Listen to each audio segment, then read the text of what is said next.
Dear Lord in heaven, thank you so much for this beautiful day. Thank you for our fellowship. Thank you for the love that we share with each other. We thank you for the Sabbath and a special time that we can set aside to study your word. We pray, Lord, that you would bring clarity on all the things that we're learning, particularly today, the study on the 2520. We pray that you would help our minds to grasp all those details and to remember things. And we pray that you would just bless us all, Lord, this morning. In Jesus' name, amen. I want this morning to be interactive, so I'm going to keep an eye on the chat, and anyone can unmute at any point to talk. And then when you've unmuted and contributed, if you can remember to mute yourself again afterwards, that would be helpful. We'll do a little bit of a question and answer thing. I've got what I taught you last time I spoke up on the board, except I've left things blank. And the purpose of this is to consolidate what we talked about. I went through things fairly quickly. I just laid all the information out there, and I just think might be a good idea before we continue to progress through the studies that we just make sure that we're all together and everybody is up to speed with all those things that we learned last time. So we don't want to leave anybody behind. So a good idea to check your memories. So let's just see what we can remember. I've laid it out basically the same as what I did last time as well. But don't cheat and don't go back to those pictures of the boards that we've put up on our chat. Just don't go there, because the only person you'll be cheating is yourself. Try to see if you can remember. Some questions will be easier than others, but we'll get there. So last time we did a little revision. I like to just remind us where we've been and where we're up to, so we can keep reminding ourselves and hopefully have that really established in our memories. So our journey so far, on the duration model at least, has been to look at sort of chronologically the history of how the 2520 story was developed, or our understanding of it was developed over time. So one of the first places we went to was just to the Bible itself, and we just looked at the literal 7 times in the Bible and how there was a repeating theme going through, and that was quite interesting. It's always good to look at that first. And then we went to Miller and we had a look at his studies and what methods he used and what he could see in the Bible and how he arrived at the idea of a 2520 being duration. So he had various reasons. Some of them were the Nebuchadnezzar 7 times. Another one was the sabbatical system, where there was a year of release, a sabbatical year. So that's just some of the things that he had, and that was all discussed.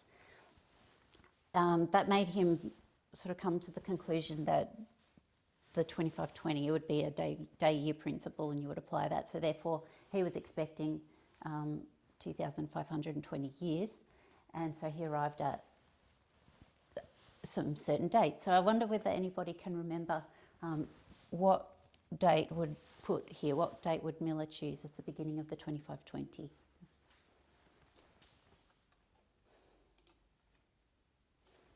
Yeah, 677. I'll put a minus there. Very good. And this one here?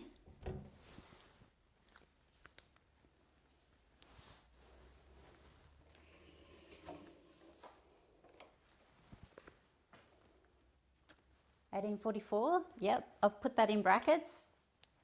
What do you think Miller said? Yes, 1843. But I know what you mean, Greg. Which is why I always put that asterisk there. So we're just acknowledging. Yeah, very good. Okay, now, what king, or do you know what king? What happened here in 677? I didn't say this last time, but I wonder whether anyone can remember what actually marked that for Miller, what event, it's a particular king. So perhaps as an easy way to start, which nation out of the north or the south was affected in 677?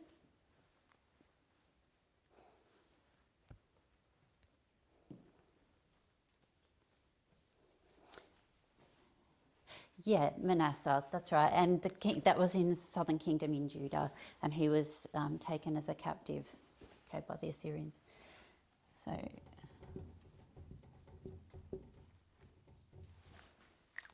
I'm hoping that people are shy and they're not, hopefully people can remember. All right, so, but don't be shy. Speak up, contribute, let's have an open discussion. 1844 to 1846, something we mark there in our storyline.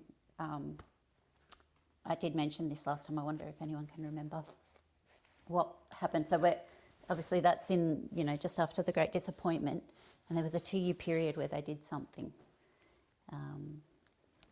And it's important, really. It has bearing on a couple of things.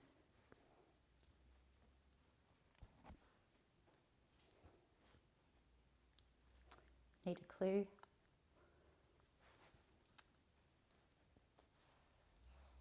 So, okay, I don't know if I can give you a clue. They, how do I say it without saying the answer? Ellen White, First Vision, Sabbath, yeah. So we'll put Ellen White there. Do you know, she had a vision. She also contributed to what was being discussed. So the people from the movement they've been through the disappointment, they're struggling with what's just happened, and they need to come to grips with what's happened. So sanctuary, sort of, it's a different line of thought. So they had, what did they have already produced and printed by that time? Something they were using for their evangelism.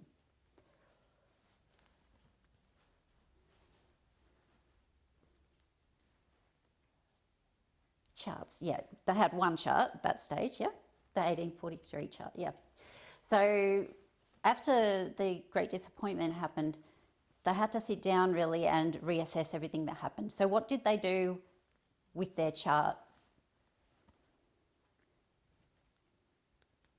They revised it. Yeah, they kind of went over all the doctrines there and reviewed it. So we called it I called it the review process. They had a review process.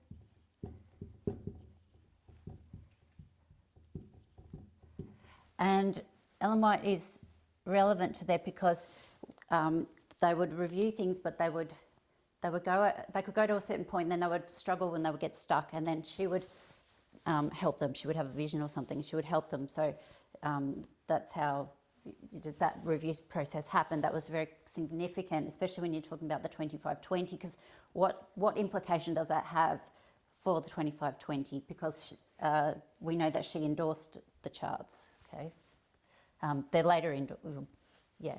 She basically, yeah. So she basically says the charts are all good. Yeah, the chart's good. There was a mistake there, which was the 43, but. Anyway, well, I guess without having to wait for an answer, the point, I suppose, is that the 2520 is on the chart, and when this review process went through and it was all good, and it wasn't rejected at that stage, we see here that she played a role in that process. Basically, she gave it a stamp of approval, tacit approval, and of course it was repeated on the next chart. So when they do the next chart, they still keep the 2520 there. So you can see that, I guess the point is the 2520 passed the review. So might just rephrase this bit and just put the 2520 is good. They know that at that point. 2520, it gets a tick there. Okay, so that's how come that's relevant to our subject. Okay, moving on from there. Edson had some reasons, and we went through all of that in previous sessions that I did with you. And he had a bunch of different reasons, and he was looking at, he was making like a line upon line sort of parallel with the Sinai and moving into the Promised Land and all of that. So he had this storyline and some of that, other things too. He was talking about the host and the trampling, and he could see that the host had been sort of, there was an event in 1798 he could see, and so he felt that that was a fulfilment of the 2520. So what do you think that his main conclusion was? What do you think Edson's main conclusion was after he did all his study? I'm sort of looking for a specific answer, but give me whatever thoughts you have.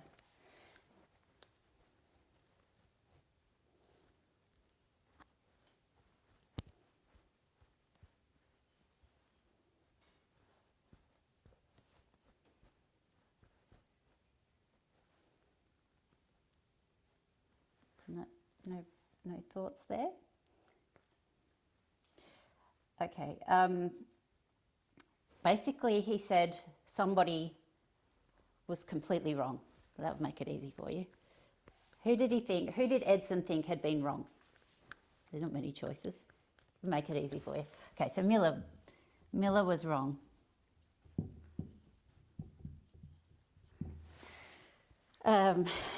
What he ends up doing is tossing out half the 2520 story that way, which is his big mistake, I guess. He'd written off the whole significance of the Southern Kingdom. Even when he looked at the 65-year prophecy, he didn't really pay attention to the fact that the Southern Kingdom was involved in that story, and he dismissed a whole heap of stuff that he shouldn't. So he sort of gave the other sort of 2520, but just dismissed the first one. What date did he begin the 2520 with?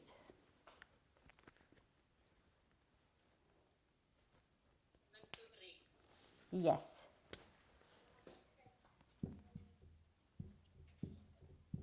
Okay, and where would it end? Yes, 1798, thank you. Okay. So I think most people know what happened in 1798, and the King of the South and the King of the North, and what happened with the Pope. What happened in 723 BC? What king? I'm looking for a particular king, or you can even tell me which nation if that's easier.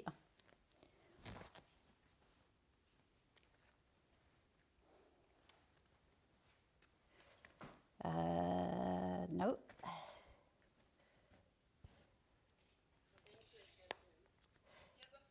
Israel, yes. Kind of Israel. 10 tribes. Yes, that's right. Yes, Hosea, yes. Hosea. No, Hosea. Okay, Hosea. All right, so that was the south, and that's the north. Okay, so Hosea was taken, and so that's what Edson marks there at 723. All right, 1863. In relation to the 2520, what do you think happened in 1863?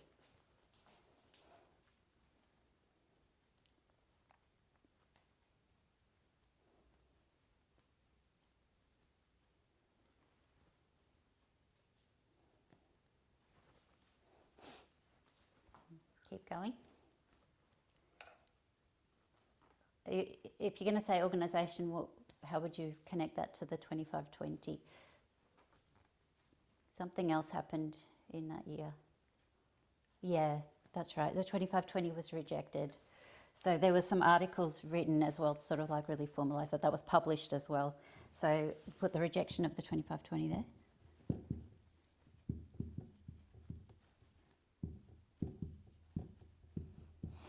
Now, if you reject the 2520 and God's prophet had basically given it a stamp of approval, what does that say about how you're rejecting something else? Well,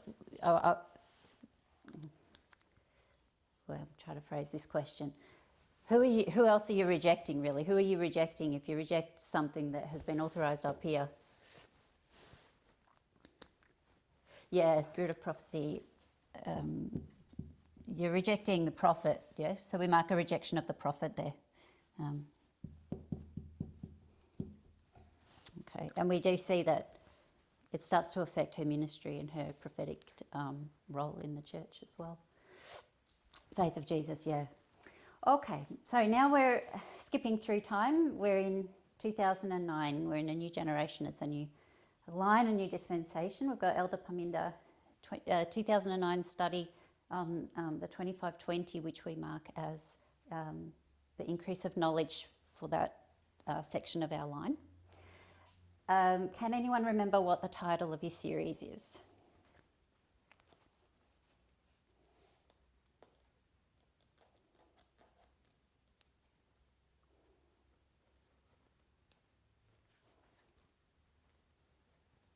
Not sure?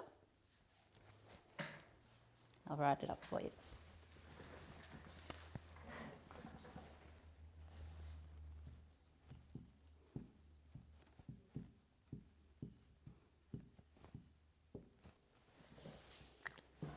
Thank you, Rachel. Yeah, 2520 revealed. I'm writing that there because you might want to actually go to the originals and watch them. You know, it might not be, it would be a good thing to do. If you're going to go to the 2520 revealed, where are you going to find that if you want to look that up? Where would you go? How would you find it? Any ideas?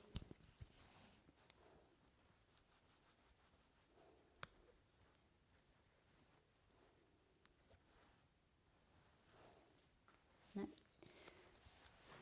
I think you can either go to YouTube and type this into the search, or you can go to a website, Daniel and Revelation, seminars. If you Google that, or if you can find Daniel and Revelation seminars website, you'll find it there as well. If you can't find that website, go to YouTube and type 2520 revealed. You could type Parminder Bryant in the search as well, and you should be able to find the series. So I'll put that there so you can have this as a reference. If you want to look them up, you can watch them. Okay, so I've already done the introduction sort of his talk. So the first several videos that he did, sessions that he did, he gave an introduction to his topic, which was about the 2520. And in that introduction, he basically made the case that the 2520 is true and it shouldn't have been rejected. So he starts off by giving some proofs, and when he gives proofs, he doesn't do the same thing that Miller and Nedson has done. He's not going through and proving it in the same way. The way he proves it is to say this was past the review and then it was rejected, and there's enough proof there to say that all the things that were approved here form part of the foundations. I'm not sure on all the distinctions between pins, pillars and foundation, but it forms part of that foundations of the church and is an essential doctrine that should not have been done away with. So by taking some Spirit of Prophecy quotes, he proves that way, that it shouldn't have been done away with and we should have kept it. And then he gives some counter arguments to the arguments that were made here, and arguments that the people in the the church institution ever since have been arguing. And he gives some counter arguments, and basically it's on the language, the intricacies of Hebrew, and some of the logic about whether there was more punishment or not. So we did discuss all of that. So he used logic and the original languages, and his main conclusion was that it was inconclusive. So he didn't dismiss the intensity model, which is very interesting, in fact, because we now hold the view that both are applicable. So he did say that, he didn't say intensity was not valid, but he did say that time is visible there and you can't dismiss that. So that's how he did that. So we covered that. And then we talked about Miller and Edson's mistakes, and I mentioned that already, how Edson had thrown out far too much. And Miller's mistake, it was all based on his interpretation of the sanctuary, and because of his premise that the sanctuary was the earth, then he was expecting the end of the world to come, and so therefore he interpreted one of the 1260s as split up into two sections. So he applied a verse in Daniel to a different time than, like, rather than taking all the 7 mentions of 1260 and saying they're all the Dark Ages, he took one of them and said he split this up, and he made this a 1260 and these two add up to 1260, which we don't do. And that was really all. So Miller's mistake was fairly minor, really. But that was brought up. Okay, so increase of knowledge. What's his main point in his series? I've entitled my last talk this. Where are we heading with the 2520? Because when you do this, you get an explosion of light and information. So,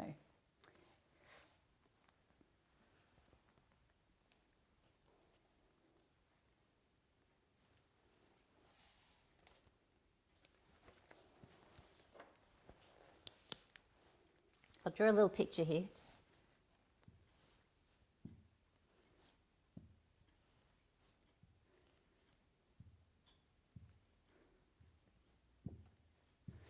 I don't know if that helps jog your memory.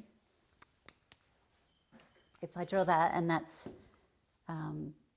one of the lines of 2520, and that's the other one, and what are we doing with them?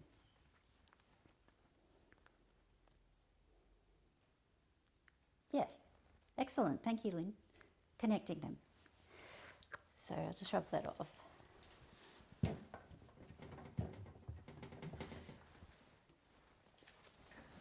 All right.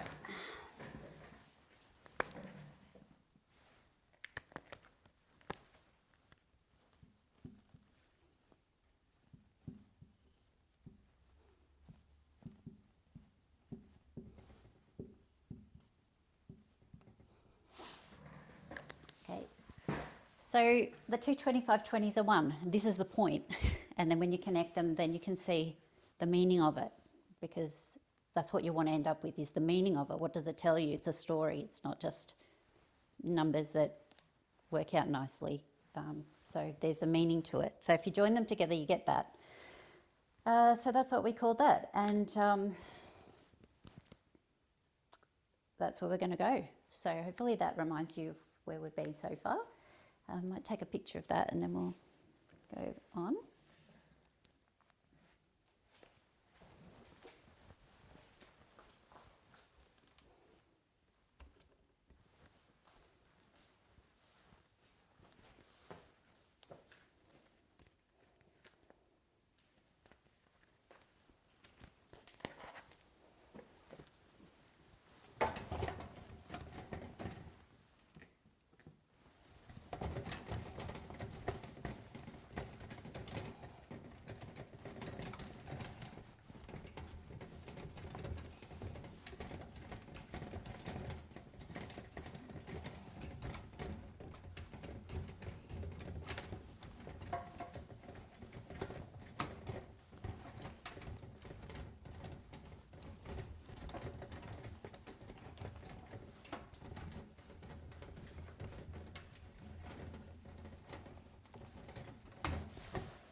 So most of this presentation I'm doing now is going to continue like this. I'm going to keep asking questions. And I know some of you are meeting in groups, and some of you may not be able to contribute in chats or on the audio, but I want to encourage you to, even if you're in a group setting, you know, you could possibly allocate one of yourselves to handle the chat and give us some input, or go by the microphone and contribute, because I can see there's only a couple of people doing all the heavy lifting here, so if you can, I welcome that.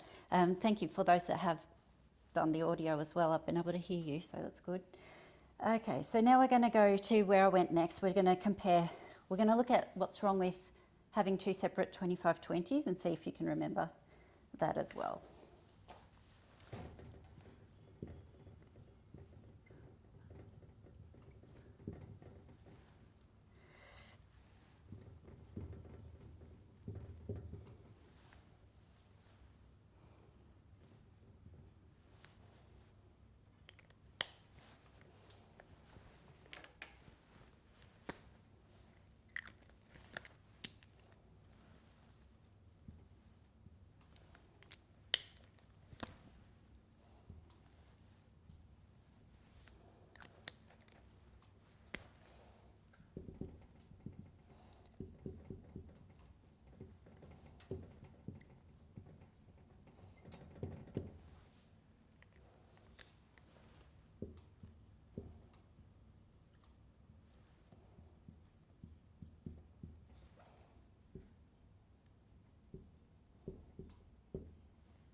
Something's wrong with this conceptually. I wonder if anyone can remember what difficulties arise when you draw it this way. If you can remember what I said last time.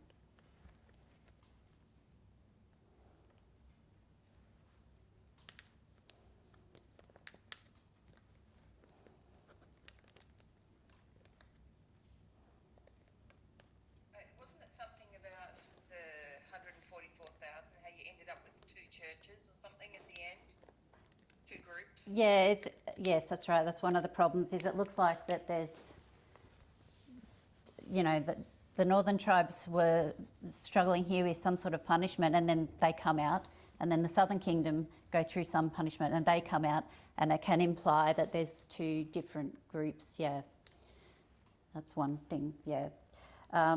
That's really the main thing in some ways. The reason part of this is a problem is because, you know, you can know that this can't be right, is because that nation ends up completely dispersed, and the persecuting powers, which were, you know, Babylon and Medo-Persia and Greece and Rome, there's no trampling of Northern Kingdom going on here, because they're not there anymore. It's down here. So this diagram, I think, which wasn't drawn by Elder Paminda this way, but if you sort of made an assumption, you might think of it this way, and then you would end up with problems. So that's one of the problems with separating the 2 25-20s.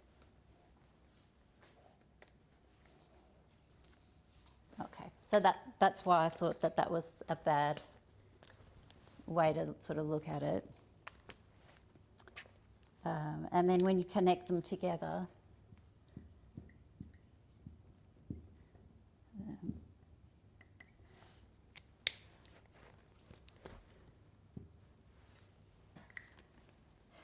you end up with a model that shows something going into something else. So that, then you've got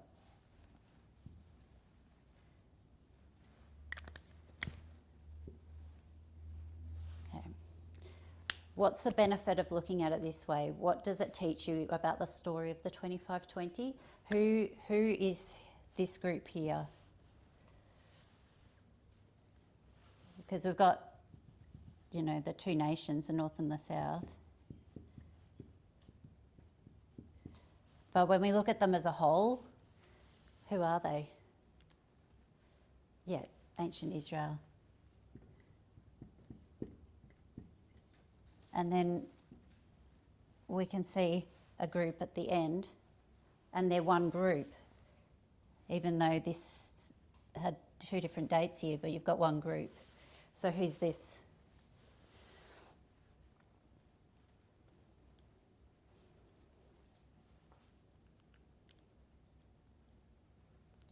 Like in a, you know, yeah, modern Israel.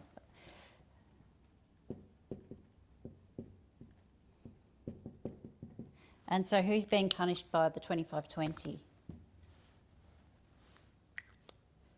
Who's that punishment for or against? Or if you don't want to look at it as punishment, who is this process of restoration for? Because really, you can see it as a positive thing too. God's people. Yep.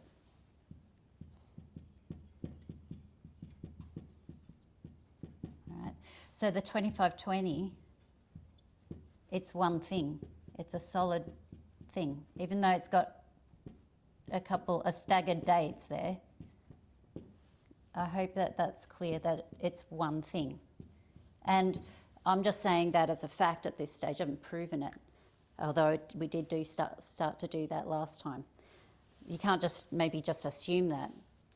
It needs to be proven, and that's what Elder Paminda did. He said about proving that. So that was the point of the increase of knowledge. Yeah, it makes a lot of sense. And that's how we get the story of it. That's how you get the meaning of it. Otherwise, it doesn't give you a meaning. But this is a big arrow, like I call it, a big arrow through history. You know, a big arrow that tells you who is modern Israel. And if you want to know who was restored, you need to go to these dates here and find out what happened in those dates and what historical events were happening and what was happening in the church.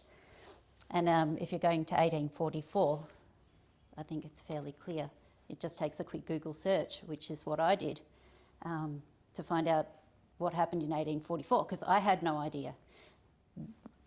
I came across 1844 through the 2300 days, and I had to Google it to see if anything happened on that year, because I was looking for answers, and of course I found what I was looking for, and that's how I've ended up here. So it can be done. It's a big story that just tells you something really special. So it's great. Praise God. All right, so going from there.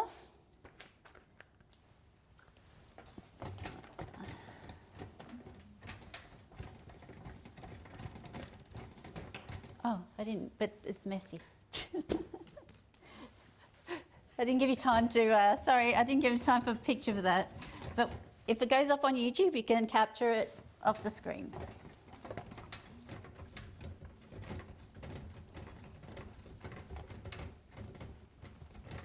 I'm too quick with the, with the rubber.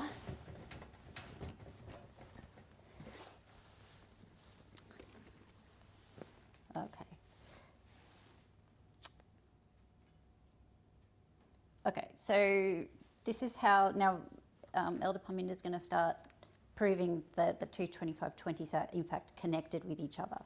So he's going to go to the Bible to do that, and he's going to go to, I'll see if you can remember where we went to first. We went to a certain part of the Bible and a certain few parts of the Bible, in fact, to begin our journey of tying all these three together. There is a passage in the Bible that connects a lot of important 2520 related dates and events and a theme of the 2520. Do you remember where we went to first? If you don't, I'll just start writing.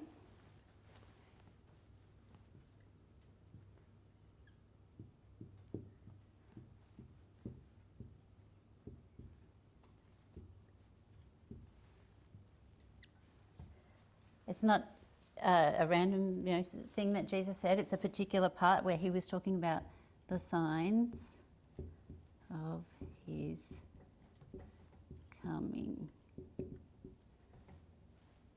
All right, that's what he's talking about in that discourse. The disciples wanted to know about the destruction of the temple of Jerusalem and the end of the world. That's what they were asking him. And so and they wanted to know what are the signs of the coming as well. Just a question for you, if he's going to talk about the signs of his coming, and this is about the 2520, did he come? Did Jesus actually tell them when he was going to come? What has his coming, his second coming, got to do with the 2520? It's a bit of a tricky one, because at the very end of his discourse, it's talking about his coming with the clouds.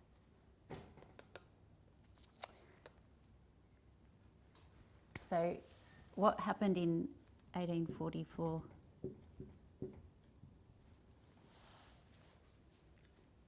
Did Jesus come? Clouds as well, it might trigger your mind. Okay. In Daniel, we've got the investigative judgment. And we have him coming on a cloud. Yeah, okay. So you can see that the signs of his coming, it is actually related to the 2520. And we did discuss how it probably could have been applicable if he did actually come in 1863, like we mark now, that would be the second advent in that line. It could have been interpreted that way, but if it ends in 1844, it still works because it's still coming with the clouds. So it's just really, really clever. All right, so methodology.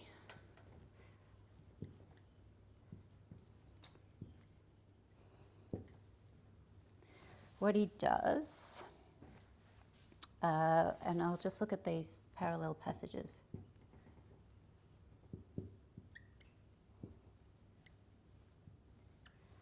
Do you remember what chapters we'd be looking at?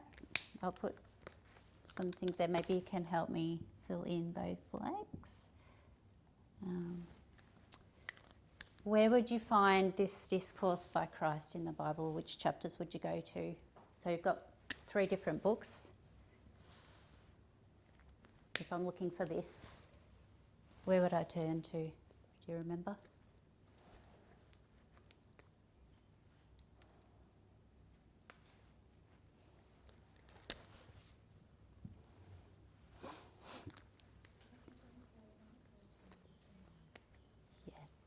All right, well, we've got a smarty here who knows the answer. I'll just give you a second more. Surely you know. Where would you take me in the Bible? Which, just name maybe a book if you don't know the chapter. Okay, thank you, Rachel. Matthew 24. Yep. Great, thank you. Anybody know what passage would parallel that in one of the other Gospels? Even just give me a book. Luke, yep, thank you. And another one?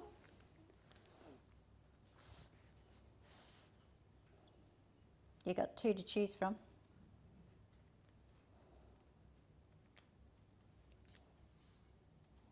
Yep, Luke 21, thank you. I'm not sure if somebody spoke then. Did I hear someone?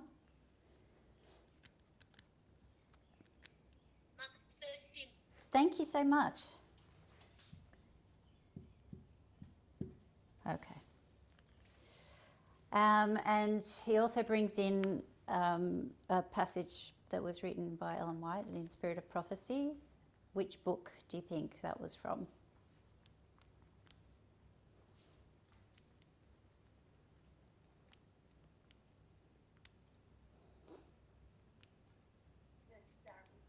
Desire of Ages. Thanks, Josephine. The reason I keep talking sideways is because I'm looking at the chat over here on my computer. I'm sorry, I don't always face you. Okay, we'll just go with Desire of Ages. It's chapter 69. And that's called On the Mount of Olives. And so it's where she's discussing this scenario here. So what methodology is being used when you bring all these together? I've got, that's a passage, that's a passage, that's a passage. You've got verses 1, 2, 3, and they're being lined up with those ones. You see, what he's done is basically made a spreadsheet or a table and put all the verses lined up with each other. And so here you might get verses 1, 2, 3, 4 kind of lining up. And then here you might get, I don't know, let's say 1 and then 2. And his line, not Desire of Ages though, sorry. Desire of Ages, it won't have the verses there, but sure.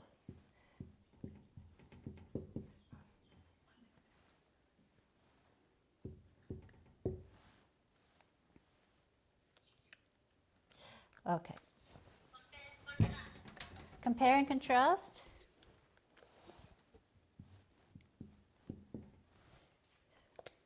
Yeah, it is a bit like that. Yep. Line upon Line, sort. Patent enlarge. Actually, I'm after a Miller's rule.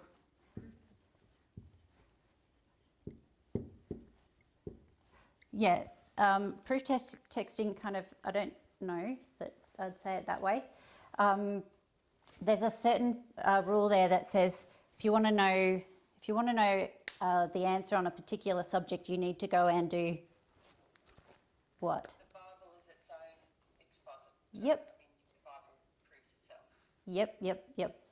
That's right. So if you want to know a subject matter and you've got a question on this topic, you've got to go through the whole Bible and you've got to gather up what? Yeah. You're not going from one verse here and then looking everywhere necessarily. You just want to collect all the information on that one subject. So it's he says in Miller's rule, it's like you bring all the information on that together. Yeah. So whatever the question is, just go search through, and that's Miller's Rule 4. I mean, that's my opinion on what he's doing. He's just gathering, basically compiling all the information he can get on the subject, putting it all together, paralleling everything. So then you've got comparing, contrasting. You're finding all the missing information because this verse may say that much, but this one may add some more information. So you get something here which you didn't get in this one. And then in Mark, you might get something special here which wasn't here. Or this one might explain what this term means. So yeah, all of those rules kind of like, I think, are all kind of interconnected pretty intimately. So that methodology that he's using there, by compiling all of these things together, he ends up getting this information here, this information from here, and this bit from here. And then he writes a document and he formulates it by compiling it with all of these things.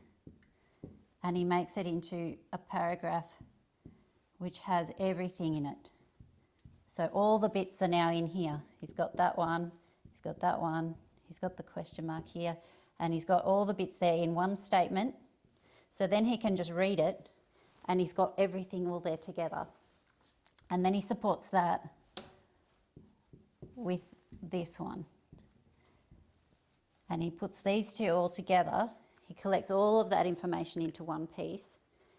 And then he's got the Spirit of Prophecy one here as well, to shed light as well.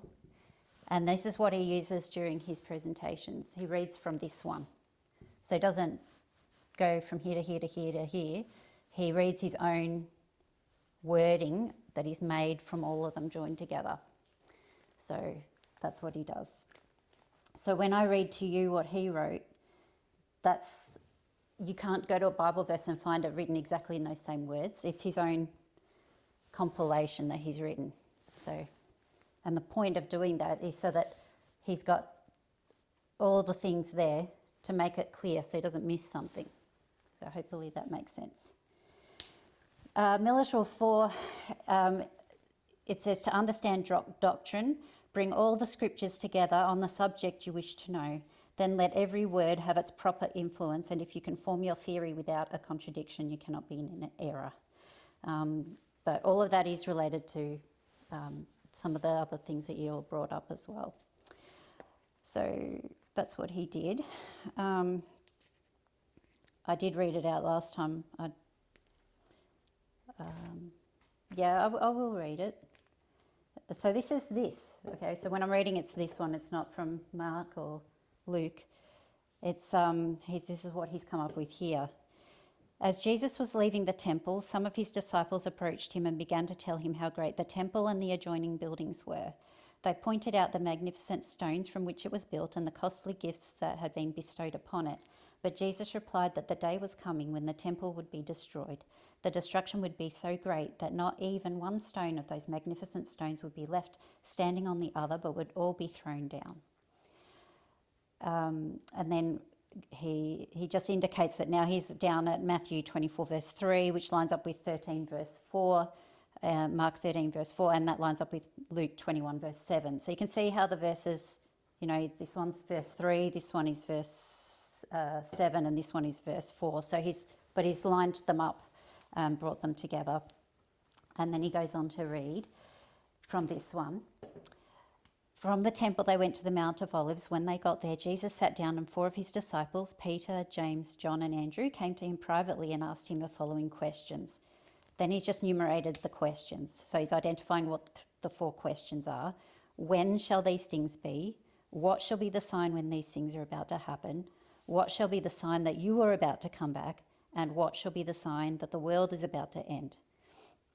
So the disciples are just seeing this whole event as one thing, the point being that they just can't see that Jerusalem can be destroyed and it's not the end of the world. They don't have a model for that in their minds, and based on the ancient writings that they're going from, it sounds like Jerusalem will be there until the end. So they're just making this assumption, and Jesus doesn't confront them with the reality, which would be overwhelming for them. So he doesn't do that. Then we bring in this one here, which explains that Jesus did not answer his disciples by taking up separately the destruction of Jerusalem and the great day of his coming. He mingled the description of these two events. Had he opened to his disciples the future events as he beheld them, they would have been unable to endure the sight. In mercy to them, he blended the description of these two great crises, leaving the disciples to study out the meaning for themselves. When he referred to the destruction of Jerusalem, his prophetic words reached beyond that event to the final conflagration in that day when the Lord shall rise out of his place to punish the world for their iniquity, when the earth shall disclose her blood and shall no more cover her slain. This entire discourse was given, not for the disciples only, but for those who should live in the last scenes of this earth's history. So it says here a couple of times, he mingled the description of these two events and he blended the description of these two great crises. So there's two crises that he's joining together, making them sound like kind of like they're one thing. And that was in mercy to them, but because he gave enough information there, it's useful for us. So hopefully that makes sense, what Ellen White is explaining here and what Jesus has been doing. So what's this got to do with the 2520? Of course, we do have huge crises in the lead up to 1844. We had a destruction of literal Jerusalem, but we had a trampling of spiritual Jerusalem at 1260 going on. And that's the bit that was too hard for the disciples to bear, which he just sort of quickly brushes over. He just sort of quickly puts a little thing in there and then goes to really the Millerite history and gives more detail there. So you see a couple of great crises are blended into one, and the fact that they're blended into one is the point of this study. You can see things being blended together there. Different themes about literal and spiritual. A literal Israel is mingled with a spiritual Israel. So there's this blending and mingling that Jesus is doing. And Jesus is telling us the 2520 story of restoration. So it's in there, in those Gospels. So that's really wonderful. Okay, so we've still got time. We'll go on to, maybe take a picture of this one and then I'll clean that.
Okay, so I didn't mention this methodology last time.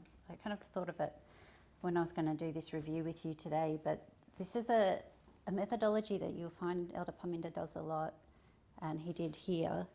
When he's looking at a passage of scripture, and we have been learning to do this, what we are doing now, we read the words, and it's great to do proof texting and look at the words and meanings of things, but there's something else that we look at when we look at verses other than the words themselves. We kind of look at, I might just say the answer, we're looking at the structure of the verse, and we now have learned to look for chiasms, to look for repeat and enlarges, or to break up a passage into sections. Look for in which verse does this topic begin, but say a vision, And when does the vision actually come to an end? Where do we mark that in that chapter, for example? And we can break a chapter down into pieces and look at it sort of scientifically in that way, and looking at the structure, and we can learn things from that. We have learned that the Bible has got a lot to teach us through the structures. What he's doing here is going to break down this passage that is compiled from Christ's discourse and break it into sections and look at the structure of it. So I'll just put structure here.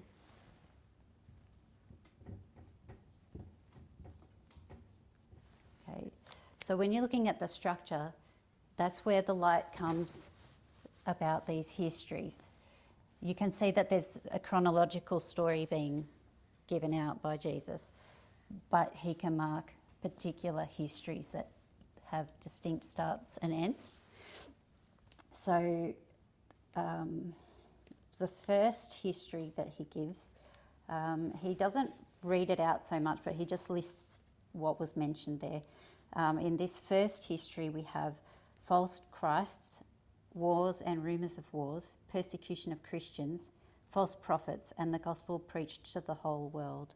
And he shows that history there, where those 5 things are listed, is actually the history of the destruction of literal Jerusalem. It's in the it's in the time period from when he's giving this discourse, which was in 31, and then it ends at the destruction of Jerusalem. So what date do we mark the destruction of Jerusalem, literal Jerusalem? 70 AD. That's right. 70, okay. So in this history, which I'll put destruction of Jerusalem, you can see that there were false Christs there. One false Christ that is mentioned there is Barabbas. And if you look at the meaning of the name of Barabbas, you can see it's like a counterfeit of Christ. We can see wars and rumours of wars, and that applies to this time history here, which is often mistaken for, say, future times. We can see persecution of Christians occurred here, and we know that that did in the lead up to 70. In this time period here, we had the early church being persecuted, and you can think of Saul, for example. There were false prophets, and I believe that part of this story with the Romans and what was going on with all the zealotry and everything in Israel, a lot of these false prophets and things were going on, and it was creating havoc, and people were deceived by those. You got the gospel being preached to the whole world in this time period too. It's not the world as we know it now, but their world. And so you can see that was fulfilled in that time history. Then we're going to start looking at history 2, which is the very interesting one for us, because that's the bit where Christ hardly mentions, he just sort of briefly mentions it. And if you remember the last quote I read from Ellen White, he mingled 2 events together, she said, because it was too hard for them to come to terms with that. That would be so discouraging for them, I think. So these are mingled together, which is how we start making all these connections. So she wrote, this is from Desire of Ages, I'll put it up here, page 630, paragraph 5.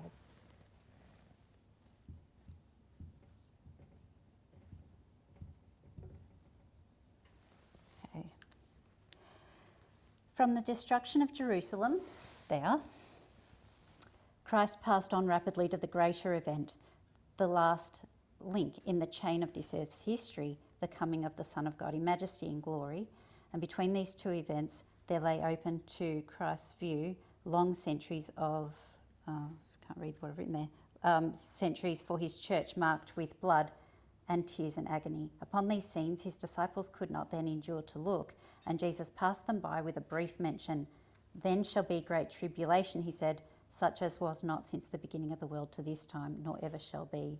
So you just get this little brief thing about then there's going to be a lot of tribulation like there's never been before and won't be again.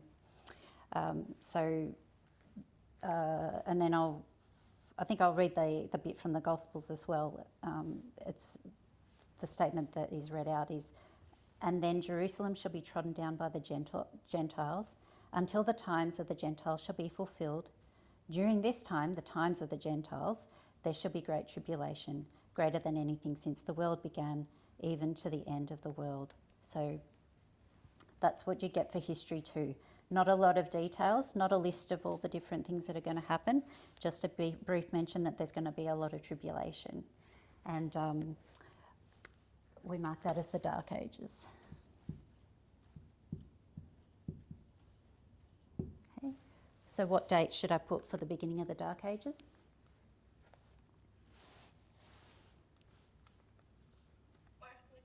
Yep.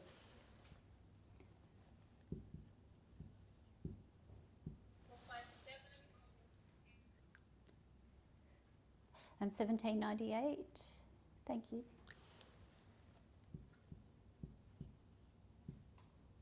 Okay. So that's what we've got there. Now, you see these two things are mingled together. There's no mention of any history between these two dates. And I'll just make that black. This is a destruction of Jerusalem. And this, in some of the verses, is referred to as also a punishment on Jerusalem. But here we have a symbolic use of Jerusalem. So these two dates here are connected. And then he jumps quickly over here and he heads over to more pleasant information for the disciples. So we've got past, on, rapidly. Okay. And this bit here, I'll put it in here. You'll find this bit here about the little brief mention here. You'll find it Matthew 24, 21 to 22, Mark 13, 19 to 20, and Luke 21, 24b.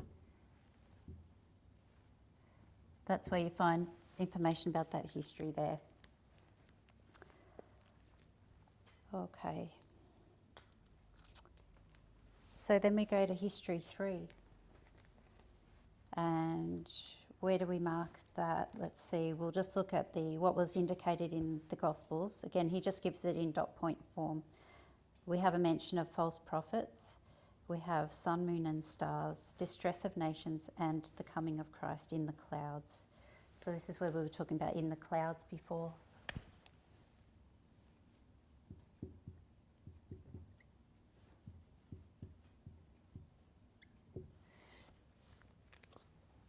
All right, so if you're going to go to in the clouds, which is where it ends, you've got the two options of two passages in the Bible.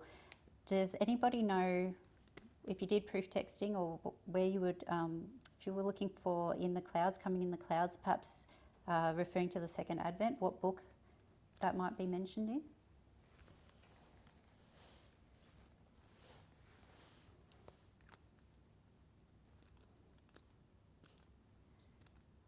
Somewhere in the Bible where it speaks of him coming in the clouds and every eye shall see him. I'll read it to you if you like. Behold, he cometh with clouds, and every eye shall see him, and they also which pierced him, and all kindreds of the earth shall wail because of him. Even so, amen. Revelation, thank you. Okay, Revelation. And it's, do you know the chapter? Okay, thank you. Chapter 1 and verse 7. That's option A. And then you've got option B. If I'm looking for the verse which is referring to the investigative judgment and Christ coming on the cloud, what book would I go to for that?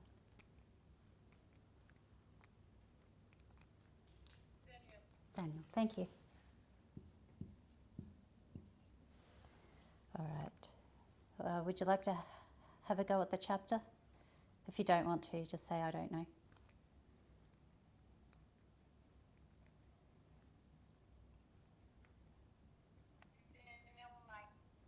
No, bit earlier. Thank you for trying. Daniel 7:13. I'll read that to you. I saw in the night visions, and behold, one like the Son of Man came with the clouds of heaven and came to the Ancient of Days, and they brought him near before him. You see here, the Son of Man came with the clouds. Okay, so when he was teaching, what Elder Paminda had said at that point is that this here, it could have been either one, but because of the way that it worked out, and Christ didn't come, but you can still apply this to 1844. So he marks this as 1844. Okay, and this one didn't apply because Christ wasn't able to come as he had liked to.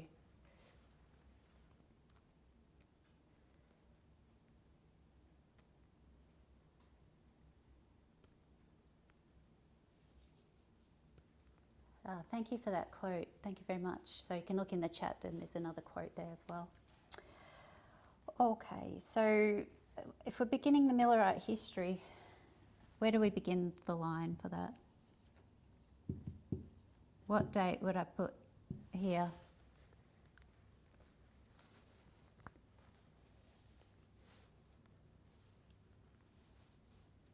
I think we marked 1798, but never did start. Yeah, thank you. Yeah, that's right. 1798. So you can see these are connected because they're the same date, but you've got a marking of two different histories there. So it's all connected. Jesus gives this as one story. There's no distinction made here. And this is one date as well. So it just creates one long story. So if it's one long story, is it progression or repeat and enlarge?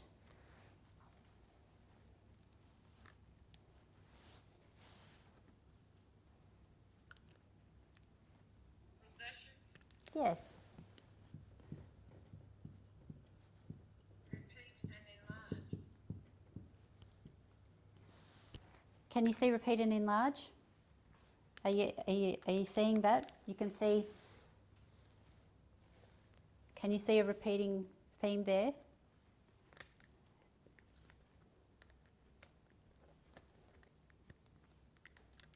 Yes. Wonderful. Excellent. I'm glad you can see a repeating theme there. You can see things repeating here, that repeat here, that repeat here. In this history, you've got a mention of wars and rumours of wars. And when you go to this history here, you see that Christ talks about there being a distress of nations. And you see, so I suppose that's one thing that you can see repeating there. There's also false prophets that were mentioned here. And there's false prophets that were mentioned also in this history here. Okay, so you can see repeating themes. And there's another one as well. And this one's interesting. So in this history here, it repeats really into our own line, the 144,000. So if you added another history, you can see that, in fact, I'll draw it up. We'll draw up the repeat and enlarge. I'll draw a line here.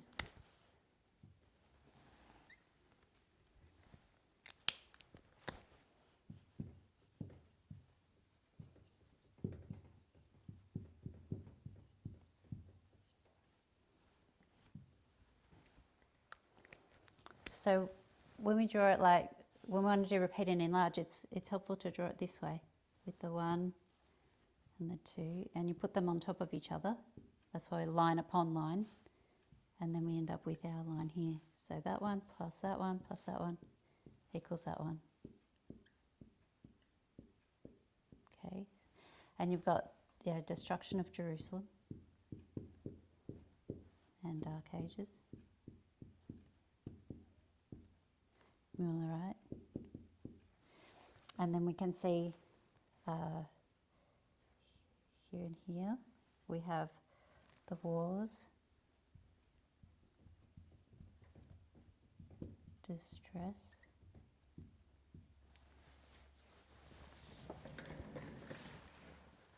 and like we also said, see here also false prophets. And here we see killed, and we see beheaded in Revelation. Okay. So that's a methodology, and in this, this was new kind of methodology to do this line upon line back then. So he's using the methodology that was taught in the dispensation that came just prior under Elder Jeff, is teaching on the prophetic lines, and that's being applied here. And so some proofs that he made to say that you can do this and you can see it's valid is because Christ is repeating the same themes in some of these stories, and if you combine them all three, you combine all the details from those, you get a fuller picture here of what to expect. Proofs here for the killed and the beheaded one were given as well, because you've got, I'll put the references there for that.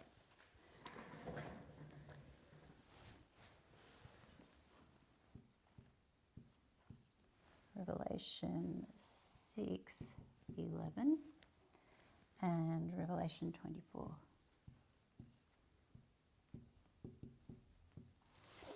Okay, so if you get those two quotes and you bring them together, you can see that there's a comparison. These are being compared. Compared means you're looking for what's the same between them. And you can see there, I'll read the verses to you. This one here, Revelation 6:11. And white robes were given unto every one of them, and it was said unto them that they should rest yet for a little season until their fellow servants also and their brethren that should be killed as they were should be fulfilled. So the people with the white robes are coming out of dark ages. And there's going to be another group of people that will be killed as they were. And in this one here, Revelation 20 verse 4, you can see, and I saw thrones, and they sat upon them, and judgment was given unto them. And I saw the souls of them that were beheaded for the witness of Jesus and for the word of God, which had not worshipped the beast, neither his image, neither had received his mark upon their foreheads or in their hands, and they lived and reigned with Christ 1,000 years. So you can see here a reference to beheading here, and it's in the context of like the mark of the beast and all of that. So you can see a connection in the Bible between these two histories is made. It's really quite clear. And so you can see, which Margaret had said, line upon line, which is great, identify. And it's probably easy for us now because we're practiced with looking at things that way. But he does lay that out as well in his study. So in this way, Christ was able to build in all this information for our benefit while also answering the disciples' question without overwhelming them. So God is amazing. So how that was done. Okay, so here we see the term making application. We use that term all the time now. We're looking at histories there, and then we make application because we don't have we don't have a lot of details given to us just through visions and things like that. We have to sort of do a lot of scientific work to build up information here for ourselves in our time. Okay, moving on from there, just take a picture of that.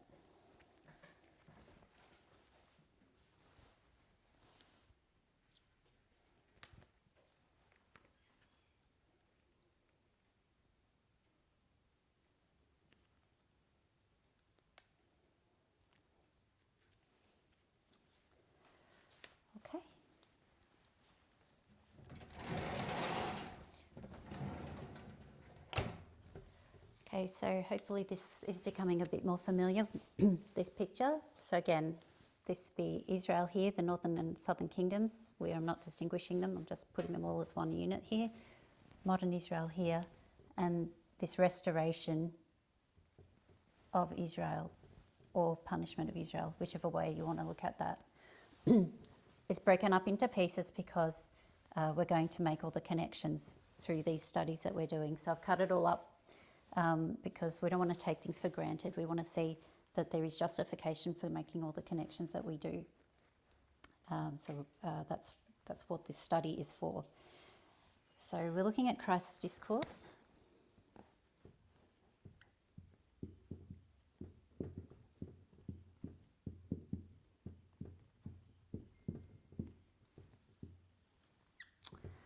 And what we've discussed so far, we've been making some connections.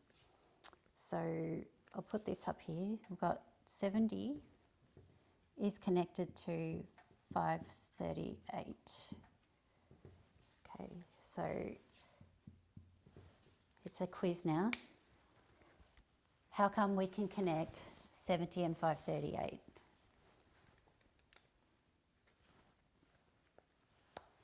I really want you to contribute for this bit. I don't want to give you the answers. I've just told you. I will give you the answer if nobody can, but I'd like it if you did say. Who connects these two? Christ connects them. Wonderful. Thank you so much, Lynn. He connects them. Can you give me some more details? It's literal and spiritual. Thank you so much, Greg. So he's blurring, and there's an Ellen White thing there as well, where he was blurring the line between the histories 1 and 2. So that's in that sense, he's blending them together. So all of those, I like that. I like those answers. So Christ connects them.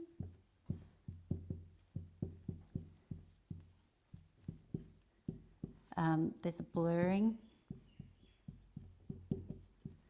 of history. Sorry, I'm not sure if that was a comment for me. Could you say that again? No. Okay, and the other thing, yeah, the literal and spiritual.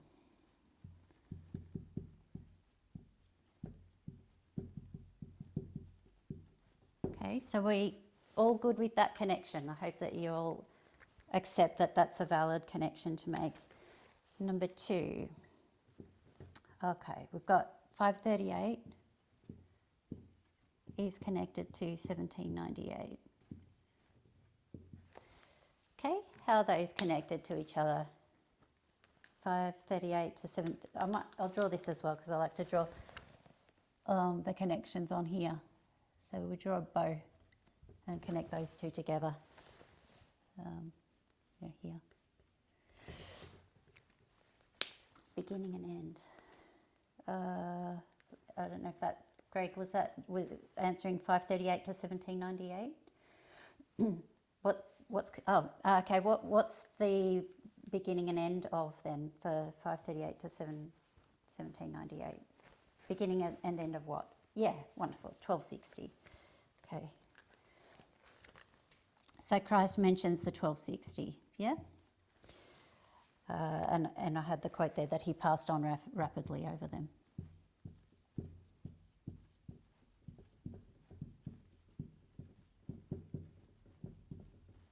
Okay, so hopefully Dark Ages. Excellent. Yep, Dark Ages. Okay, so we can draw that there. I think we're safe to say that Christ has made a connection here between this event and this event. Okay, so we can see they're connected. Okay, number 3. Let's see, that's 1798. And that's connected with 1844. Okay. So how do we connect 1798 to 1844? How did Christ do it? Because we're looking at his description of all these events. What's the justification for me to do this?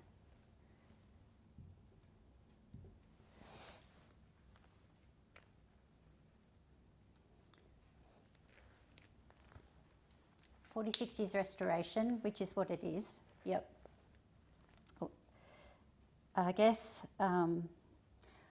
my point is really, how do we justify this date? Why is this not some other random date? What does Jesus say? They both mark the end of the 22520s. Yes, so these are true things, but we want to find our answer in this. There's a quote here.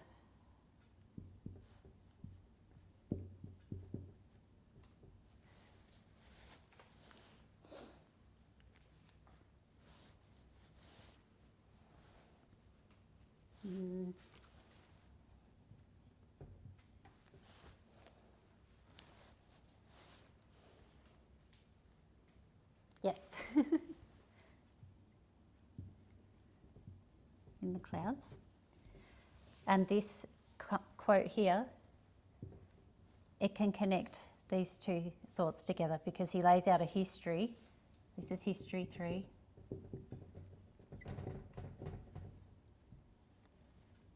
He gives you that history there with all its features, which it had the false prophets, it had the stars, moon, and it had distress of nations.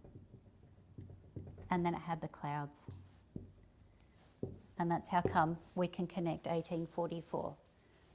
Okay, so I can't ask you all, I can't see your faces, I can't see if you're nodding. But that's what we're going to put there, the Son of Man. Oh, wrong colour. Wrong colour.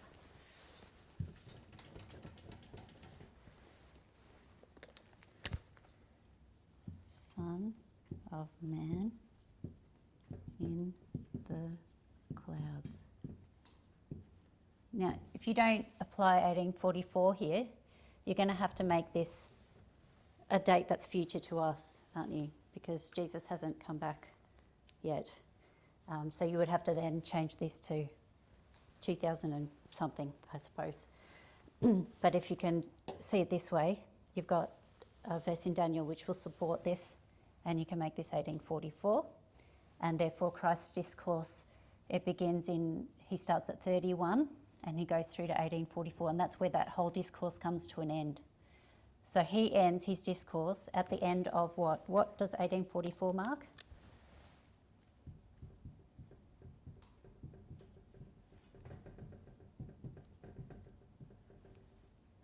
Is 1844. Christ himself gives you an answer, and his answer ends in 1844. So Christ has tied in 1844. That is his story. That is the whole story he gives, and it finishes at 1844, at the end of the 2520. So that's how Christ's discourse is related to the 2520. It makes connections that are relevant. He's got all the dates that we use. So you just know these dates are related to the 2520 because this is the 1260. So he's talking about all these events that have to do with the 2520, and the whole story ends there. He doesn't keep talking. Okay, so it's really relevant. So hopefully we're good with that one. Number 4. Okay, pagan Rome is connected to papal Rome.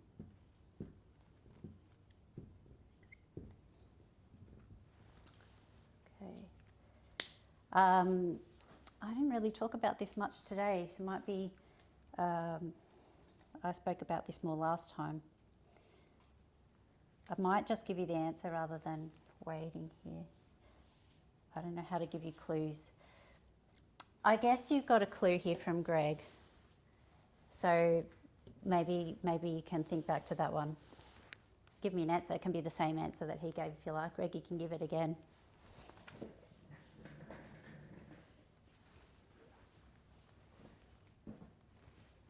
Do you remember? I'm just after this here. Okay. So we've got literal. And in the verses themselves, there's literal and spiritual. Yeah, literal Gentiles and Gentiles here, because it says that the times of the Gentiles are going to trample. So these are doing trampling, the Gentiles here. And the Gentiles here are also mentioned in that verse. Let me see if I've got the verses here. Okay, Luke 21:24 is probably a good one. And I think there's a verse, so Luke 21:20, I'll put the quotes there in here. The verses, sorry. Yeah. So if you look at Luke 21:20 and Luke 21:24, there's a couple of places you can go to look for sort of a description of what's going on with pagan Rome and papal Rome. So he's got in this one here, it's and when ye shall see Jerusalem compassed with armies, then know that the desolation thereof is nigh. So you've got a destruction of Jerusalem by armies here. And then in Luke 21:24, you've got, and they shall fall by the edge of the sword and shall be led away captive into all nations. And then it's got, and Jerusalem shall be trodden down of the Gentiles until the times of the Gentiles be fulfilled. So he's mingling these two things together. Again, you see that mingling there of the two histories.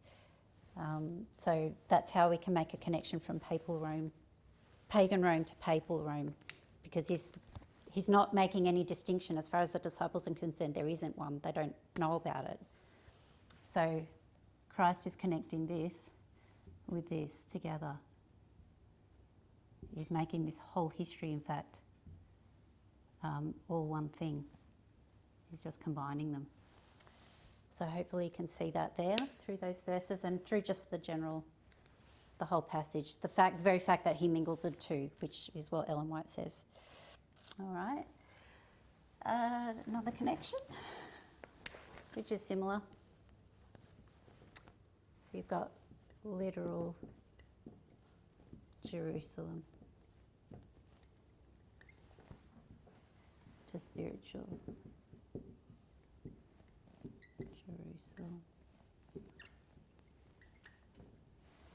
Okay, so next time when I speak, when we do some more review, I want to look at literal to spiritual in more detail as well, because we're doing a lot of this literal to spiritual here, and we want to have a look at other examples in the Bible where that's done and how literal was often used in ancient history, but since Christ came, many things that we now understand in spiritual terms, symbolic terms.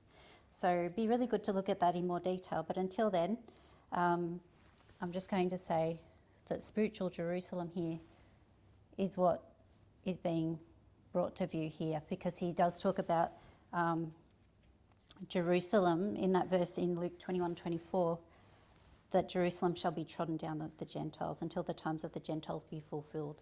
The times of the Gentiles hadn't been fulfilled here, they're fulfilled later. So you can see that Jerusalem is still being trodden down. So it's Jerusalem, it's called Jerusalem, but there's no literal Jerusalem anymore. So it's spiritual Jerusalem.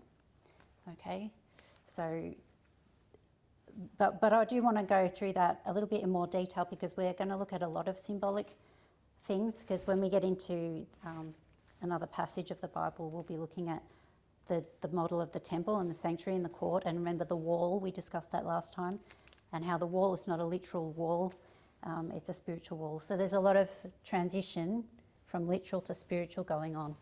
And this is what Christ is doing. He mingles. These are all Jerusalem.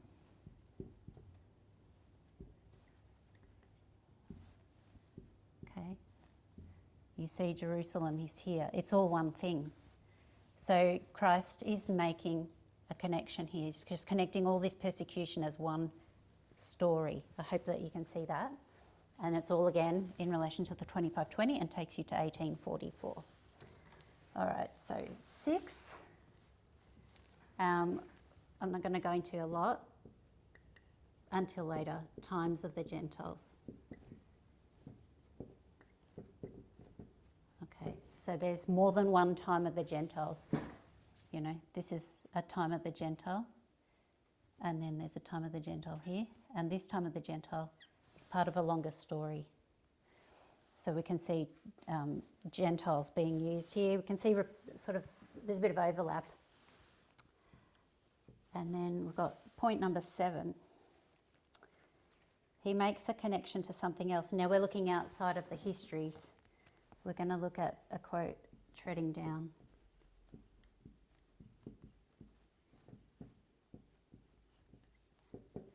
Okay, and that, using proof texting methodology, takes us to Revelation 11 verses 1 and 2. Okay, so let me just read you those verses that are relevant to that. Face you this time, keep facing sideways. Okay, so this is from Luke 21:24, which we've just read anyway. I'll read it again. And they shall fall by the edge of the sword and shall be led away captive into all nations. And Jerusalem shall be trodden down of the Gentiles until the times of the Gentiles be fulfilled. So that's Christ talking there in the Gospels. And now we're going to go in the proof text to Revelation 11 verses 1 and 2. I'll just take you to verse 2 because that's where you see these key words. And I should have put Gentiles there, treading down in Gentiles. But the court which is without the temple leave out, and measure it not, for it is given unto the Gentiles, and the holy city shall they tread under foot 42 months. Okay, so we can just see that there's this proof texting takes us here because you can see Gentiles and you can see treading underfoot, which links up to this one. So we're going to jump to Revelation 11. That's a connection that's made. So I'll just put that here.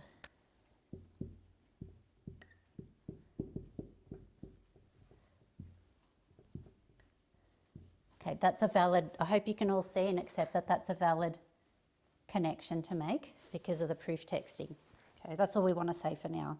And then later we will look into this one and we will actually find that the context of this one, would you know what to expect? It takes you to 1844. The context itself of when John the Revelator is in history, when he's at this point. Here he is standing in 1844, right here. So it's really interesting. The words take you to this verse, and the context of this verse takes you to here, which is the end of the 2520. Okay, so it's all like circular. It's like mathematics. You can just come at things from all different ways and end up at the same answer. And then we've got another connection, another proof text that we're going to look at.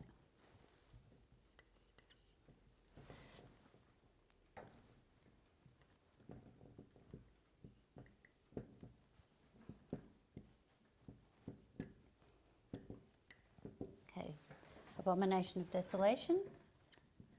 And we're going to go to Daniel 9, 26 and 27. And again, this reasons we're doing this, on what basis we can make these connections, is got to do with the word study.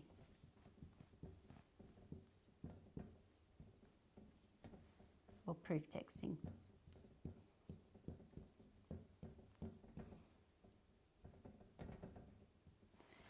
Okay, so that's the justification for making these connections here.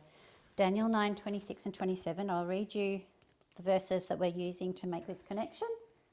And then I'm just going to say, we're not going to draw anything on our line, which is getting messy now. But we've got Daniel, what did I say, it was 9, 26 and 27. All right, so that's one there that we can also connect. Okay, it's good that it looks messy because it shows us everything's all tangled up. All right, here's the verses. We'll go on from Matthew. It's Matthew 24:15. We'll do this again in more detail another time, so don't worry too much. I won't write up the verses. When ye therefore shall see the abomination of desolation spoken of by Daniel the prophet. So again, it's not just proof texting. There's actually, let's just say there's direction here as well. I'll say explicit for this one. There's an explicit direction to go to Daniel as well, so we can add that to our proof texting. Spoken of by Daniel the prophet, stand in the holy place. Whoso readeth, let him understand. And then it goes on from there. So you can see abomination of desolation spoken of by Daniel the prophet. So we know we have to go to Daniel for this. And like I said last time, there's a couple of options in Daniel, and we'll talk about why we're going to this one. I won't talk about that now. Mark 13 verse 14, it also says, but when ye shall see the abomination of desolation spoken of by Daniel the prophet, standing where it ought not, let him that readeth understand, then let them that be in Judea flee to the mountains. That one I think is easier to see who is being spoken of there, because they're going to flee to the mountains.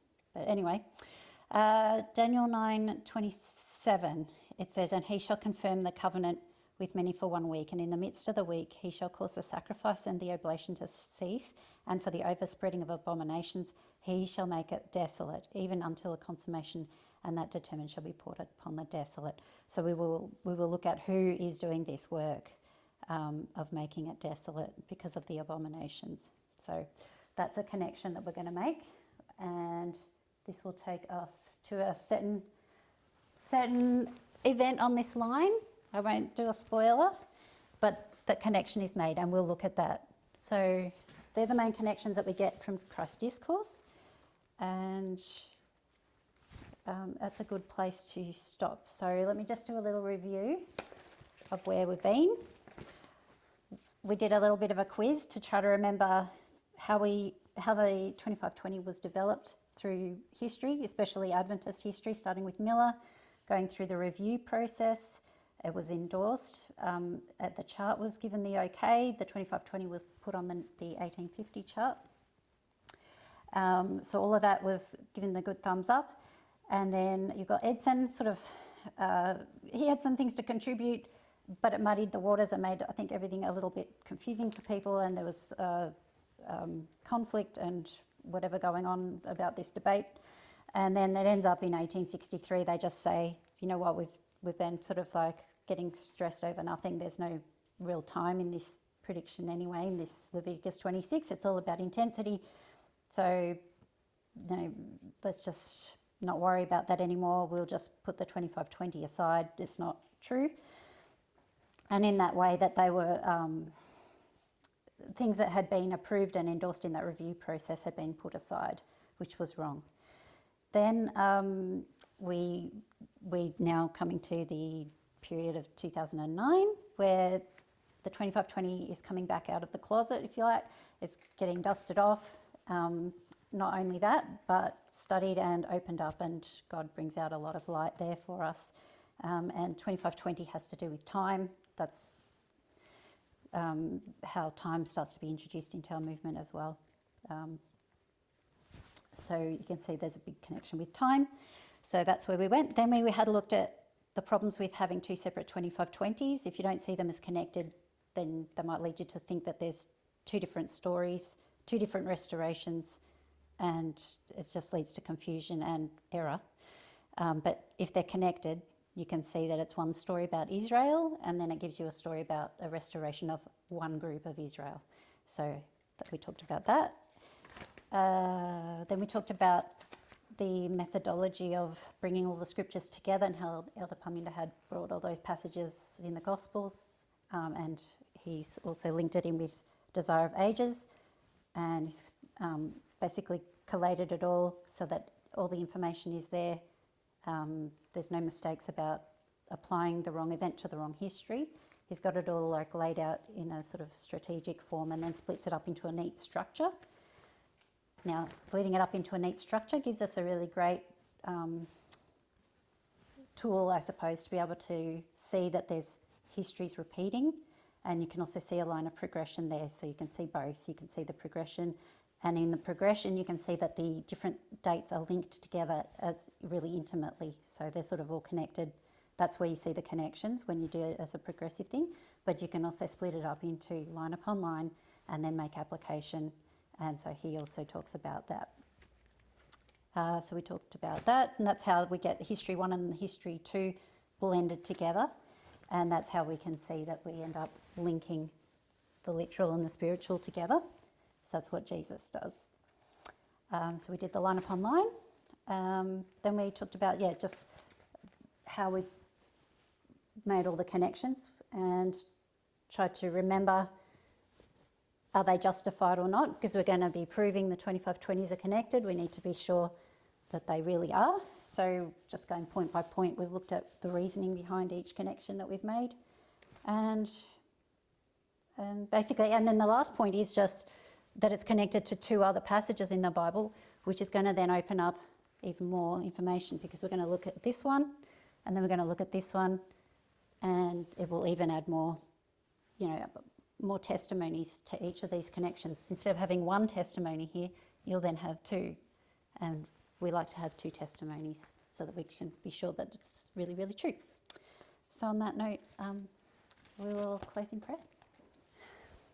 Dear Lord in heaven, we marvel at your words, at your works, at your design. It's incredible how the writings are there to help us to understand, but not only that, but the real histories that were played out happened in real life, and how these things illustrate so many important truths for us. Lord, we're in our own time history now, and the methodologies we use are more advanced and complex in some ways.